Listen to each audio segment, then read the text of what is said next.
Доброе утро! Здравствуйте!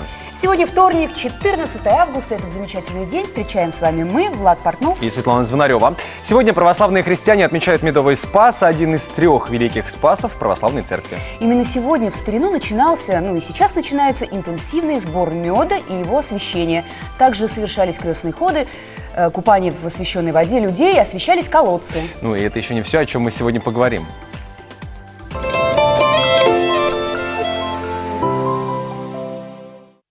Первый из 3. Каковы традиции и приметы Медового Спаса? Здоровое правило воды. Сколько жидкости в день нужно человеку, чтобы не болеть? Освежающий и бодрящий. Как правильно приготовить кофе с мороженым и мятой? В старину в день Медового Спаса пекли медовые пряники, блины с маком, пироги, булки, плюшки, и все они подавались с медом. Давайте мы сейчас узнаем рецепт для здоровья и отличного настроения.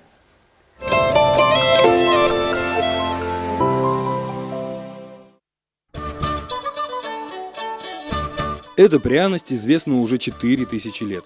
В древности за нее платили чистым золотом, 1 к 1. И было за что. Она – средство от всех болезней, считали китайцы.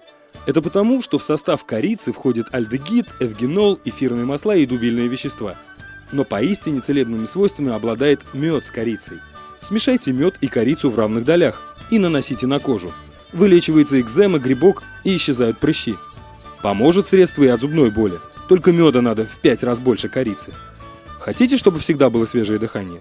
Разведите в стакане воды по 1 чайной ложке меда и корицы и полоскайте рот. Приятный запах сохранится в течение дня, поверьте. Помогает смеси при более тяжелых заболеваниях. Смешайте по 2 чайные ложки меда и молотой корицы в 2 стаканах теплой воды.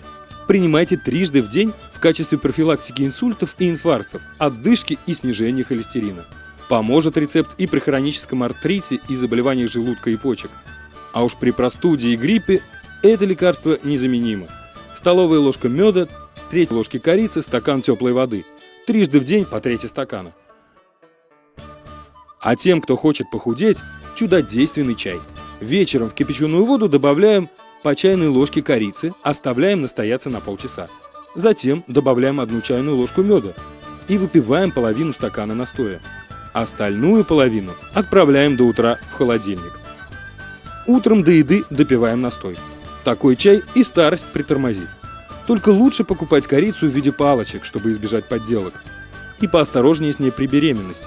Будьте здоровы!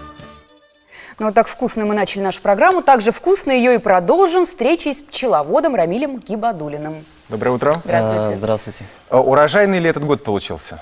Да, вот в этом году так получилось, то, что у нас весна пришла благоприятная, но начало лета было так, то, что холодно стало чуть. Даже если помните, мы одевали куртку, ходили, да, и вот это сказалось, и во время... Пчелы тоже в куртках ходили, да. Летали. На самом деле так получилось, то, что когда холодно, пчелы, нету нектара для них, корма, не выделяет природа, и получается так, то, что когда нету нектара, матка начинает не сеять яички. И после этого количество пчел уменьшается. И получается так, что количество пчел уменьшается, и мед они меньше собирают во время медосбора главного. А затем у нас лето, начало лета... Да, реабилитировались ли вот за это время?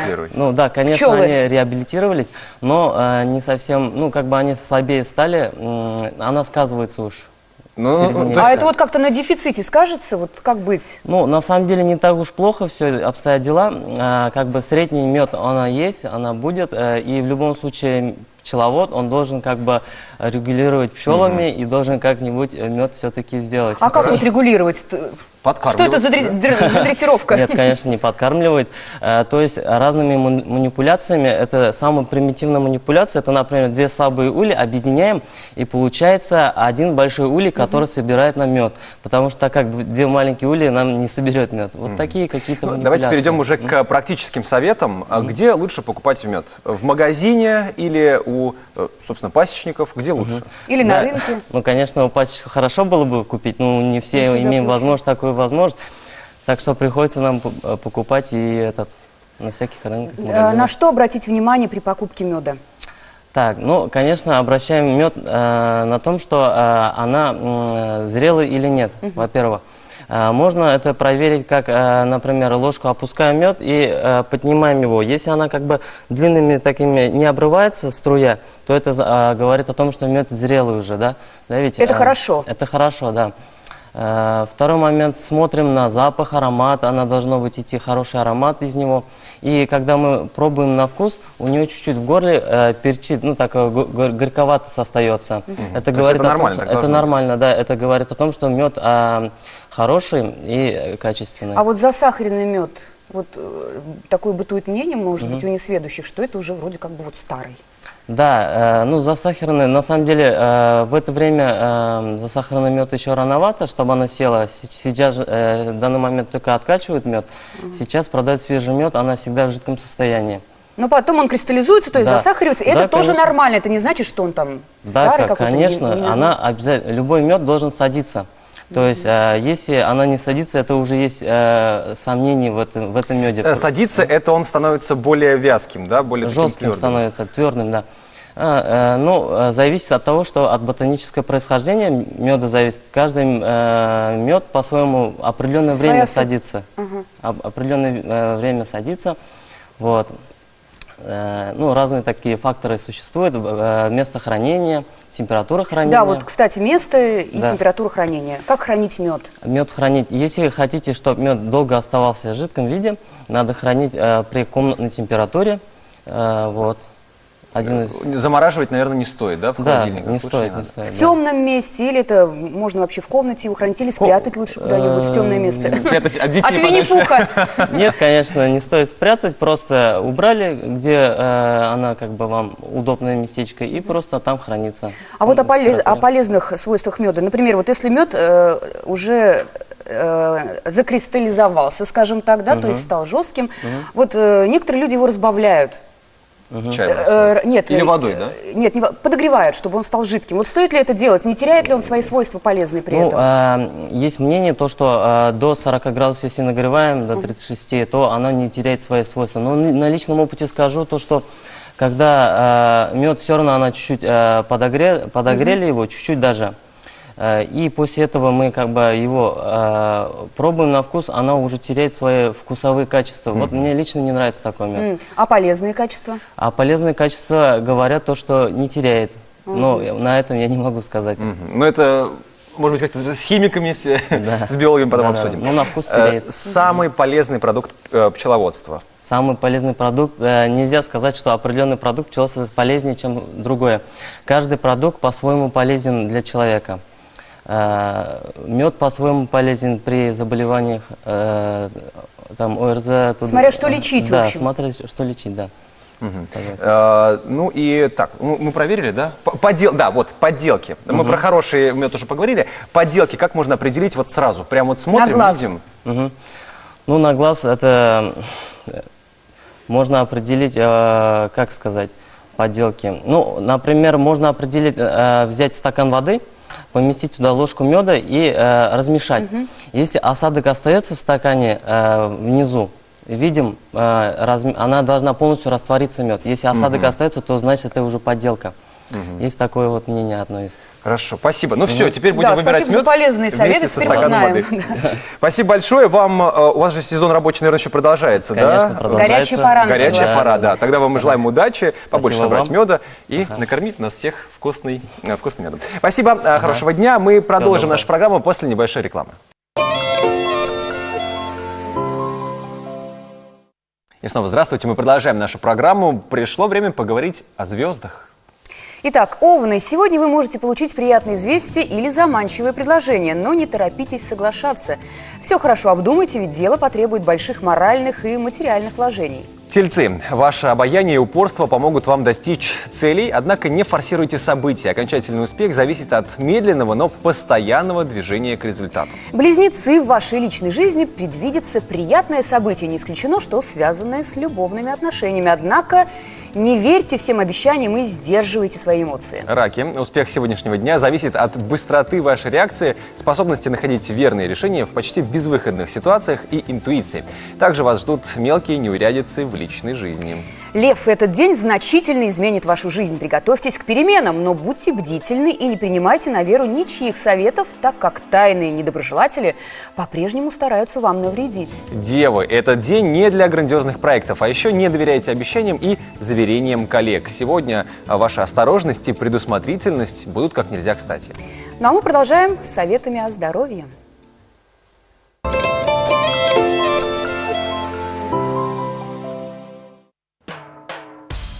Это не то, что вы подумали. Я не любитель делать себе больно.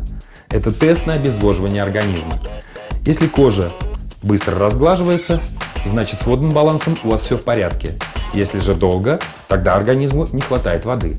А без воды клетки отмирают и кожа стареет. И мы выглядим, соответственно, хуже. Так что же делать? Пить воду. Ученые утверждают, в принципе для здорового человека нет особой разницы, какую воду пить. Главное, сколько. Потребление воды зависит от климатических условий, от возраста, от какую нагрузку он несет человек, от сезона года. 2,5 литра в среднем каждый человек должен выпивать. Еще важна и температура воды, и время питья. Обязательно выпивайте стакан воды по утрам, как только проснетесь.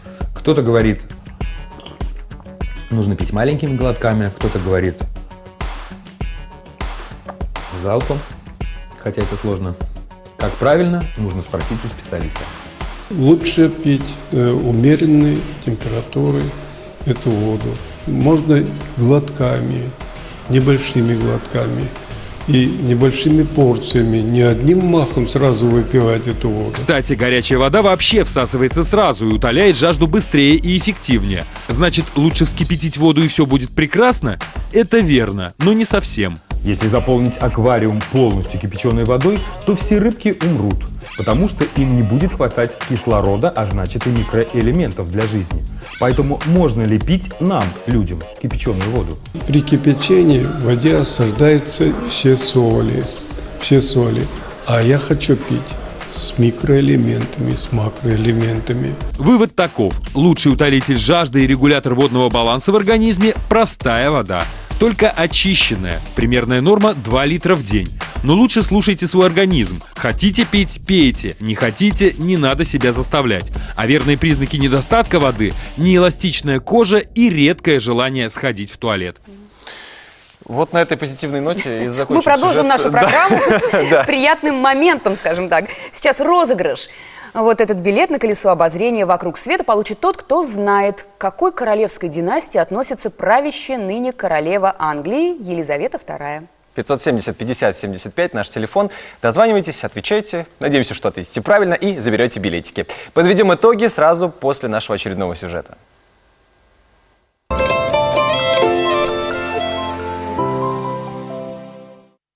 Что умеют папы и что умеют мамы? Мы сейчас расскажем. Папа должен уметь писать, чтобы быть грамотным, и рулить машину, чтобы поехать на работу с ключами. И еще он должен болеть за футболом. А мама должна одевать красивое платье и туфли. Еще она умеет нянчиться с детишками не со своими, а не с чужими, а то их очень много. Еще каждой мамы могут делать маникюр. Маникюр – это краска для ногтей. Если на меня в лесу нападут бандиты, то папа меня от них мечом спасет. Все папы должны быть умными, сильными, смелыми. И еще папы должны заниматься футболом, баскетболом. А мой папа занимается футболом. А мама должна уметь за руль водить и вкусно готовить, и чисто стирать. И мама еще должна целоваться и красить губы. А если мама не умеет целоваться, то ей надо учиться. Мама должна уметь заплетать косички, чтобы быть красивой. И она должна петь, чтобы весь мир радовался. И еще она должна хранить секреты. А папа должен считать деньги, чтобы покупать билеты нам на кино. И папа, и мама должны мне игрушки покупать. Папа должен много есть и работать много, и еще творики покупать, и на диване спать. Мама должна молоко давать маленьким, и она еще красавица. Это точно.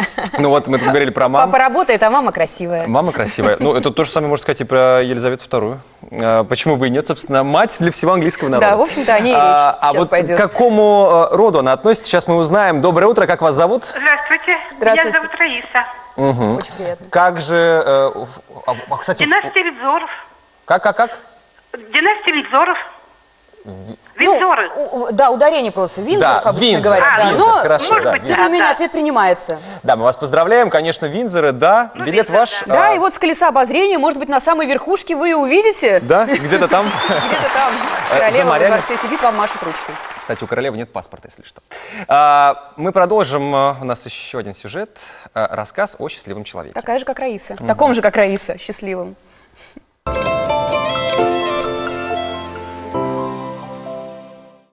Герой нашего сюжета знает о всех ужасах и кошмарах Великой Отечественной не понаслышке. Василий Стефанович Бакин родился в 1939 году, а в 3 года он оказался в концентрационном лагере. Родился я в Брянской области, рядом граница Украины. Значит, немцы не уходили туда, в лесу мы жили. А в 1942 году в мае вошли и хотели, значит, согнали всех с церкви, комсомольцев, коммунистов расстреляли. Значит, а у тех, у которых мужья на фронте, хотели сжечь, а потом заменили лагерем. И вот в этом лагере мы сидели. Василий Стефанович рассказал нам, что в 1943 году Красная Армия освободила узников этого концлагеря, и он вернулся домой. Закончил 7-летнюю школу, потом техникум в горно-нефтяной в Ухте, потом Казанский авиационный институт. Правда, 1,5 года до этого поработал помбором бурильщиков в Баллах, Волыне. Закончил Казанский авиационный институт, распределился в Ташкент на авиационный завод. Там 45 лет проработал и вернулся в Казань. О своем детстве, о военном времени Василий Стефанович рассказывает подрастающему поколению, а иногда ребята приглашают его на концерты, посвященные патриотическому воспитанию молодежи. Такие моменты очень дороги для Василия Бакина.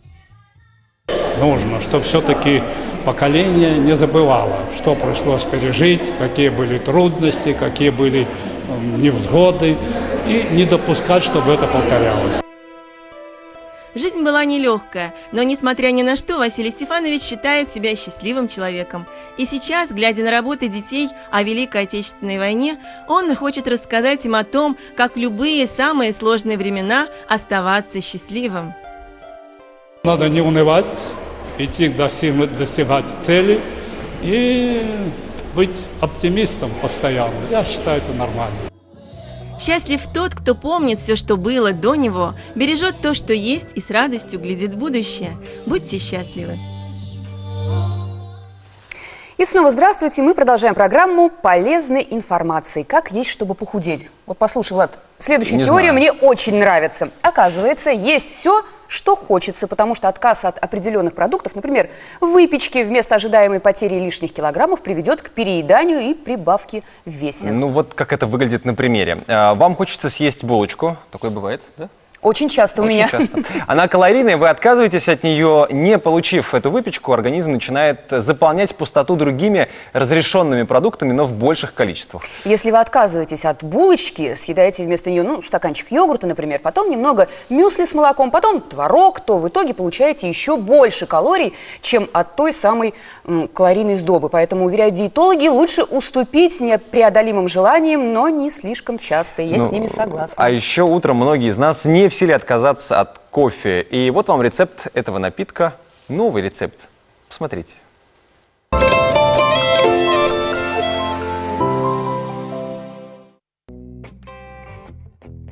Для приготовления этого напитка возьмите 200 мл молока, 2-3 веточки мяты, 150 мл мороженого и свежемолотый кофе. Сварите кофе, остудите и заморозьте в формочках для льда.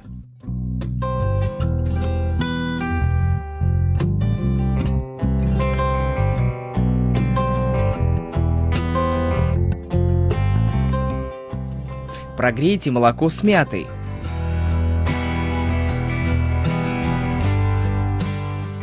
Выньте веточки, молоко охладите, а затем взбейте с мороженым.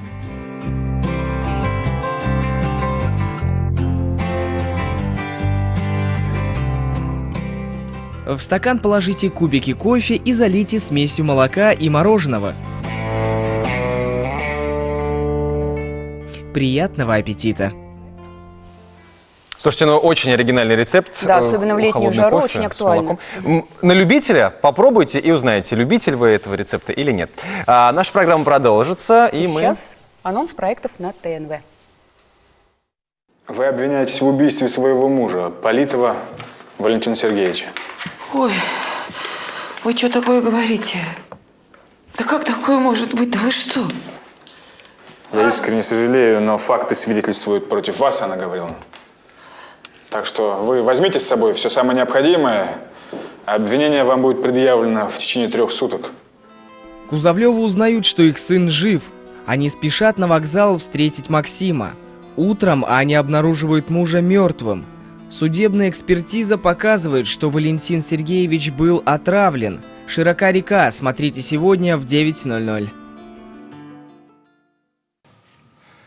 Послушайте, как профессионала. В Москве для московской публики ваши одесские штучки вот эти не пройдут.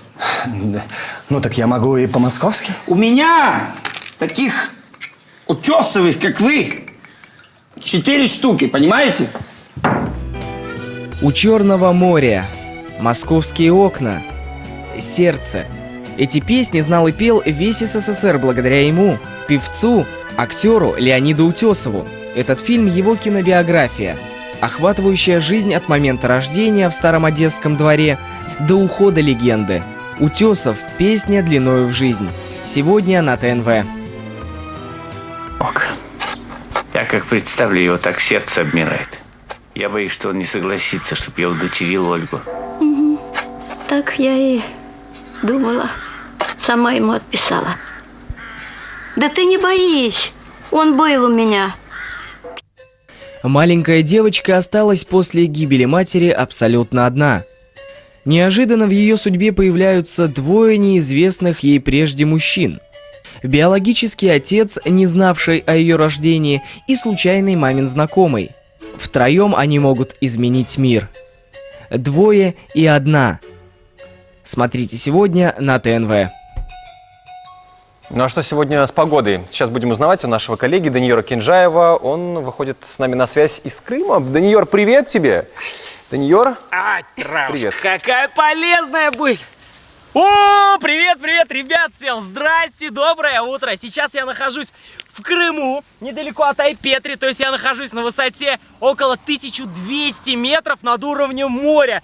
В общем, я выбрался на эти луга, потому что здесь прохладно, хорошо обдувает свежий воздух. Собираю травушки, чтобы зимой пить вкусный чай и не болеть. Желаю вам того же. Здесь очень много больших-больших муравьев, будьте осторожней. В общем, погоду в Казани вы можете видеть прямо вот здесь. А у нас здесь горный воздух. Прекрасная солнечная погода. У меня все, друзья. Пока-пока. Пойду соберу еще что-нибудь. Даниил, спасибо. Но у меня вопрос. Остерегайся муравьев. Слушай, мне кажется, он нас обманывает. Он уже вернулся из командировки, потому что просторы вполне себе такие все делает волжские. для того, чтобы мы ему завидовали. Ну, хорошо. А мы не завидуем, у нас здесь тоже Плюс хорошо. 23 сегодня, вроде как без осадков. Ну, нормально, хорошо. Если что, повторы программы, интересные интервью, сюжеты вы можете найти на нашем сайте tnv.ru, и в YouTube тоже находите нашу программу. Да, и, конечно же, наша программа группа ВКонтакте, где мы можем пообщаться непосредственно, услышать ваше мнение, пожелания. Ну и так поболтать. далее. Сейчас у нас небольшой рекламный блок, после чего вы узнаете, как выбрать дачные качели. Интересно А также будет тебе? как мне, Да. обязательно, я Ну, люблю качаться всё. на качелях, а также разнообразить классический стиль в одежде. И снова здравствуйте. Продолжаем нашу программу. Сейчас рубрика, которая понравится женщинам. Мы в этом уверены. Классика – это не скучно, а очень женственно, стильно и порой даже забавно. Убедитесь в этом сами.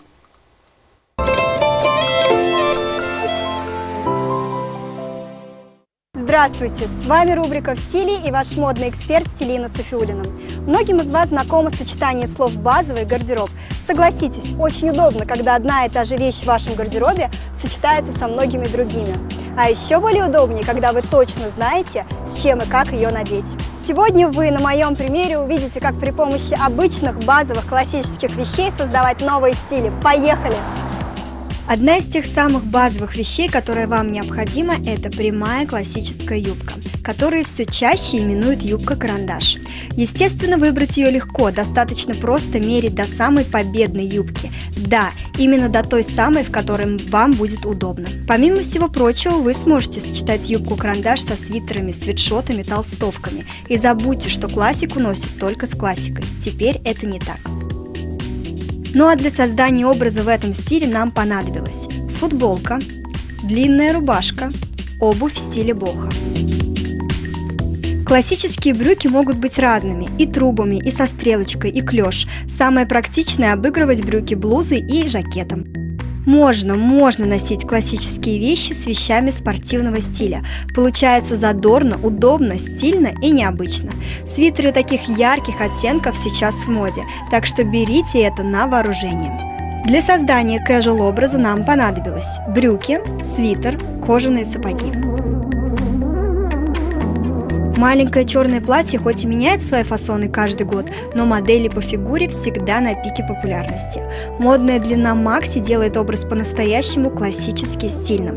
Но это не все. Что такое худи? Это кофта с капюшоном спортивного стиля, носится как вместе с чем-то, так и отдельно, если выбрать размер L. Такой образ вполне подойдет для вечерней прогулки или похода в кино. Для создания самого неожиданного образа нам понадобилось маленькое черное платье, худи, грубые сапоги. Красивое вечернее легкое платье – то, что непременно должно поселиться у вас в гардеробе. Ведь даже такие легкие вещи вполне сочетаются с верхней осенней одеждой. Но чем же его дополнить? Клетчатое пальто дополняет почти любой образ. Оно смотрится отлично и с классической одеждой, и с вечерней. Также сюда отлично подойдет грубая кожаная куртка. Для создания данного образа нам понадобилось вечернее платье, клетчатое пальто. С вами была я, Селина Софиуллина, и помните, быть в стиле – это просто. Да, хочется Класс. надеть и пойти покорять мир.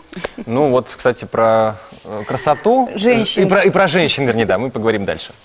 Итак, Минтруд опубликовал информацию о регионах, в которых к 2020 году ожидается самая высокая рождаемость России. Итак, внимание, это Тува, Горный Алтай и Чечня. сейчас будет немножко сложно, мы постараемся просто разъяснить. Итак, суммарный коэффициент рождаемости, то есть количество детей на одну женщину, фертильность, сейчас составляет 1,62 ребенка на женщину.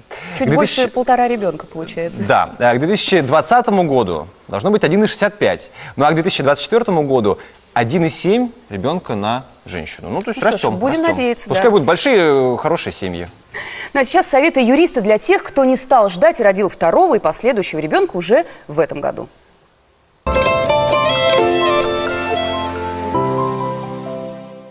Доброе утро, Руслан Эмильевич. Доброе утро.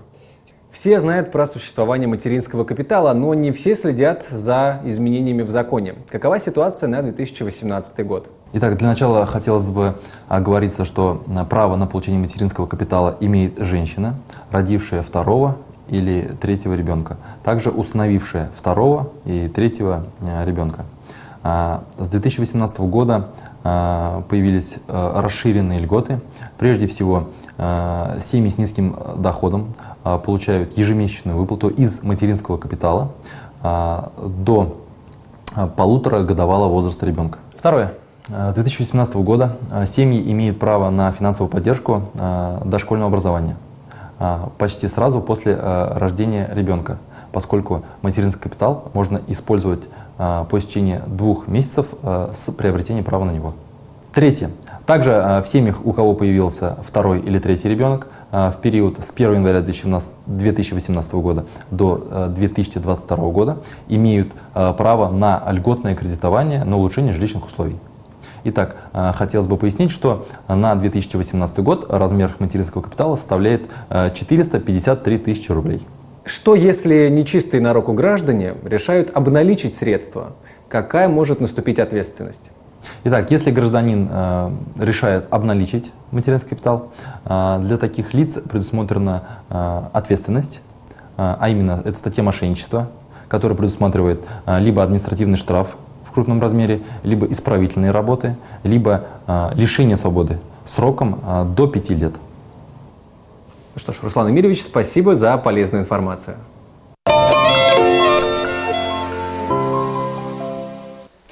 Продолжается лето и продолжается дачный сезон. Ну, давайте забудем, что дача, по мнению большинства россиян, это прежде всего работа до 7-го пота. Ну и подумаем, как развлечься. Собственно, выберем дачные качели. Внимание.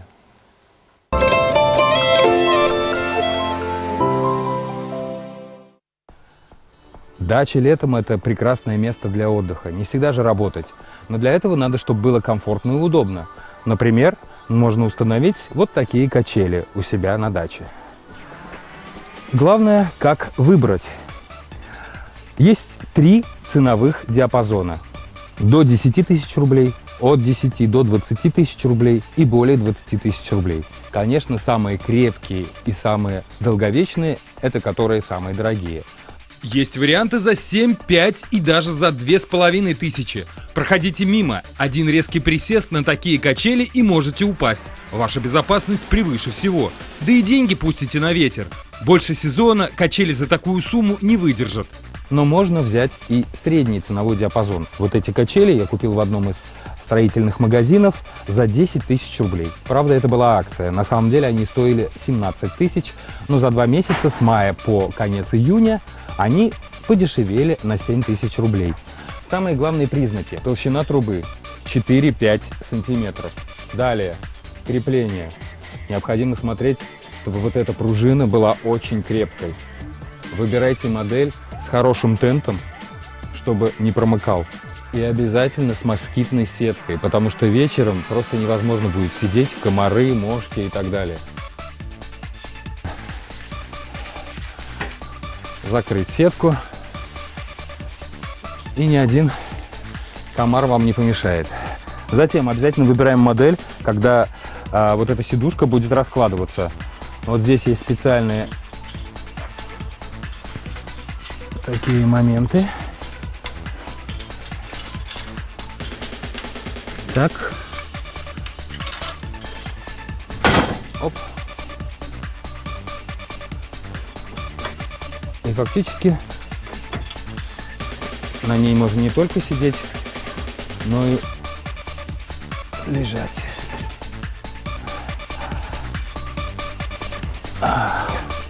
Главное правило: качели нужно ставить в тенистое место, иначе будет слишком жарко. В Казани с 4 по 10 сентября пройдет 14-й международный фестиваль мусульманского кино. В нашей студии исполнительный директор фестиваля Милюша Алибиевна Айтоганова, исполнительный директор Татар-кино. Доброе утро. Здравствуйте. Директор Татар-кино, исполнительный директор фестиваля. Да. Все, вот разобрались, отлично. Милюша Алибиевна, ну вот лето и август, ну для вас точно не время отдыха. Вообще все лето это Ну потому что, да, идет загрузка круглосуточная. Да, и мы знаем, что уже начались пресс-показы. Да, вот какие фильмы будут, пресс-показы, по это у какому нас, принципу да, это выбираете? традиция, когда мы показываем прессе фильмы в течение месяца. В этом году получается 5 показов в кинотеатре «Мир». Приглашаем журналистов, чтобы они понимали, какая программа в этом году. Мы выбираем обычно фильмы, которые могут представлять интерес. Да? Например, мы показываем, почему какой-то фильм не вошел в конкурсную программу. Объясняем, потому что много вопросов. А почему этот фильм не вошел? Почему этот фильм не вошел? То есть вы его показываете, но сразу, значит, делаете такую ремарку, то, что этого фильма вы... Не в конкурсе, а во внеконкурс. То есть у нас есть же конкурсная программа, есть внеконкурсная. И когда режиссеры видят в шорт-листе, что их фильм не вошел, они начинают задавать вопрос, почему не вошел? Смотрите, какая ситуация. Во-первых, есть определенные требования к контенту, который мы показываем на экранах в конкурсной программе. Ну, вы знаете, да, что мы следуем таким идеалам, которые прописаны во всех священных писаниях, да, и вот чтобы не было насилия, не было терроризма, не было экстремистских настроений, вот это все очень тщательно отсматривается отборочной комиссией, и это такая очень важная составляющая выбора. Но прессе мы обычно показываем и один из фильмов конкурсной программы. В этом году мы показали фильм «Не чужие» Веры Глаголевой.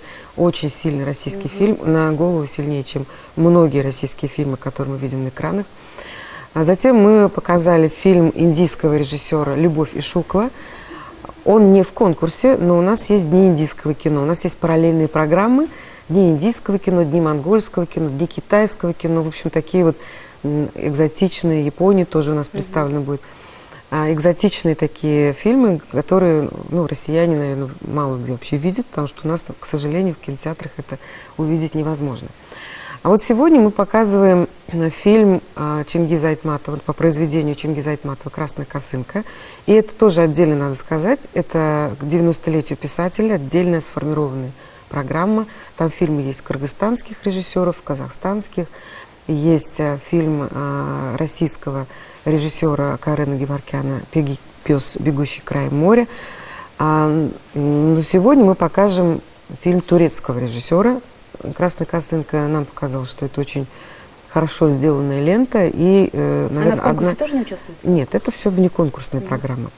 А вот на следующей неделе мы покажем уже конкурсные фильмы, которые вошли в национальный конкурс. Это наша с прошлого года такая, ну, скажем, победа, что мы смогли наших татарстанских кинематографистов поддержать денежными премиями, доказали, и президент согласился, что нужно все-таки какие-то денежные премии, чтобы поддерживать наших молодых кинематографистов. И в этом году национальный конкурс аж 15 фильмов. В прошлом году мы еле-еле на 10 фильмов наскребли, потому что мало было. В этом году такой бум у нас вообще в сфере кино, и поэтому многие режиссеры решили заявиться, и из 36 фильмов мы вот отобрали отборочной комиссией 15 фильмов, которые у нас будут представлены в национальном конкурсе. Это хорошая динамика радует. Да, из этих 15 все-таки, наверное, придется лучший какой-то выбрать. У нас несколько призов. Да, какие критерии тоже? Вернее, можно сказать, есть приз президента за гуманизм в киноискусстве, 500 тысяч рублей премия. Остальные поменьше, но там тоже есть. Вот среди наших отечественных, национальных, вернее, наших татарстанских фильмов полный метр, короткий метр, документальное кино, кино для детей. Мы вот эти вот номинации придерживаемся, и там будет вот 5 таких денежных премий. Это все наши только татарстанские. Другим конкурсантам денежных премий нет. Есть, правда, одна премия, которую учредила группа стратегического развития видение, группа стратегического видения России «Исламский мир». У них с прошлого года есть специальная премия для вот этой секции. У нас есть секция, и на следующей неделе мы покажем один из фильмов. Секция называется «Россия «Исламский мир». Почему она появилась и почему мы сотрудничаем? Потому что, во-первых, эту группу стратегического видения возглавляет наш президент Рустам Нургалиевич Минниханов. И там фильмы стран, которые входят в эту группу. То есть это исламские страны, которые поддерживают вот такую позицию традиционного ислама, страны, которые против экстремизма, и Татарстан является центром вот такого вот традиционного ислама. Поэтому эта секция появилась у нас в программе. Насколько мы понимаем, фильм «Открытие» можно будет посмотреть уже 28 августа. Только журналисты увидят его 28 августа. А вообще фильм «Открытие» показывается в день открытия, 4 сентября, на всех площадках. У нас в этом году «Ривьера», 3 зала, и кинотеатр «Мир». Вот во всех этих залах будет в одно время транслироваться фильм «Открытие». Ну, понятно, там много всяких событий в этот день. У нас красная дорожка, там мастер-классы есть, уже в этот день есть творческие встречи. Программа очень насыщенная, но все равно фильм «Открытие» традиционно бывает. Какой будет фильм, пока не скажу. Ну и правильно. Потому что выбор фильма «Открытие» — это особая такая миссия фестиваля, потому что у фестиваля есть свой контент, есть своя идеология, есть своя концепция. И поэтому, что мы показываем на фильм «Открытие», это как бы вот квинтэссенция нашей вот концепции фестиваля. 2 года нам везло, были фильмы, позапрошлом году был фильм иранского режиссера «Мухаммед. Посланник Всевышнего». Это прям вот в тему, да? А в прошлом году один египетский фильм неожиданно возник, «Наш проповедник», который тоже я с удовольствием сама смотрела. Такой, знаете, даже не фестивальный, а такое полупрокатное кино, которое можно показывать очень широкой аудитории. Что мы и сделали. Мы показали всей республике его. Заинтриговали. Ну, в общем, с 4 по 10 сентября будем внимательно следить за всеми киноработами. Ну, и желаем, приводить, что ли, вам гостей-то? Конечно, конечно, естественно. Конечно. У нас Ирина Алферова приедет, у нас Камиль Ларин будет, у нас будет Марат Башаров, у нас будет... Приводите всех примем. С 4 по 10 работаем в усиленном режиме. Удачи вам, пускай все пройдет хорошо. Планы на сентябрь у нас есть, на начало сентября. Что интересного сегодня в Казани происходит, узнаем. Афиша событий от Камилы Хакимуллиной.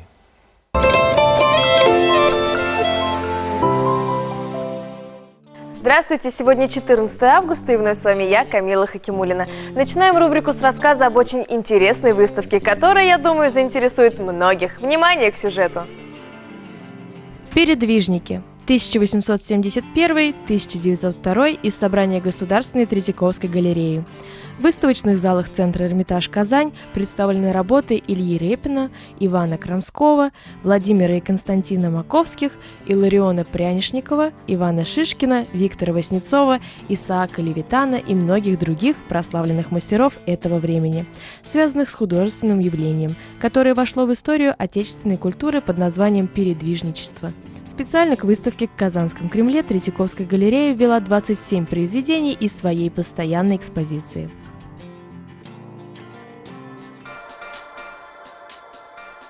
Выставка Валерия и Виталия Скобеевых «Река времен».